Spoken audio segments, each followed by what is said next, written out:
Depuis 2003, le groupe La Poste s'est engagé dans le domaine du développement durable et cela fait partie intégrante de sa stratégie.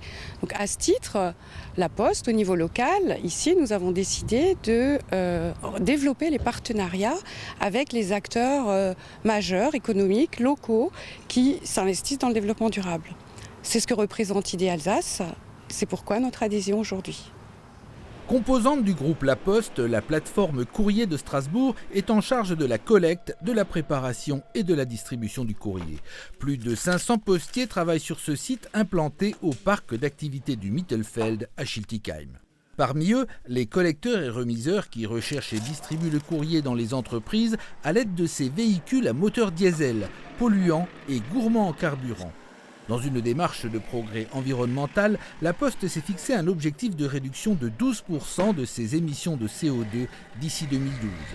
Première étape pour y parvenir, la formation de ses agents à l'éco-conduite. 2000 tours et 3. Voilà. Donc tu vois qu'en troisième sur un rond-point, c'est pas dérangeant.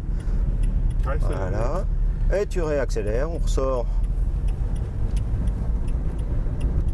On peut voir qu'on fait effectivement pas mal d'économies en roulant comme ça, hein. C'est assez impressionnant. C'est impressionnant, c'est vrai, vos chiffres sont impressionnants. Ce que je voudrais vous faire remarquer quand même, c'est que même si vous baissez de presque tous 2 litres environ, votre vitesse a quand même augmenté. Les résultats ont été perceptibles très rapidement. Donc les premiers formés ont été largement prescripteurs sur l'ensemble du personnel. Des résultats plutôt convaincants en effet, puisque malgré une augmentation des tournées de 60 000 km, les économies de carburant et d'émissions de CO2 dépassent les 13%. Cette expérience pilote va maintenant être étendue à tous les établissements courriers de France. Mais l'éco-conduite a également d'autres répercussions. Un comportement, je dirais une anticipation, donc une image de marque améliorée. Quand il voit quelqu'un qui est à 50 ou 100 mètres en train de s'engager sur un passage piéton ou qui veut traverser, il s'arrête. Donc c'est vraiment une conduite citoyenne, je dirais.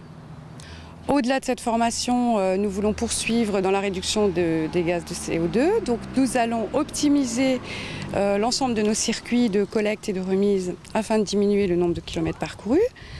Et puis enfin, nous allons développer les transports propres à travers le déploiement et l'acquisition progressive de véhicules électriques, quad, matériel hybride, d'ici 2012.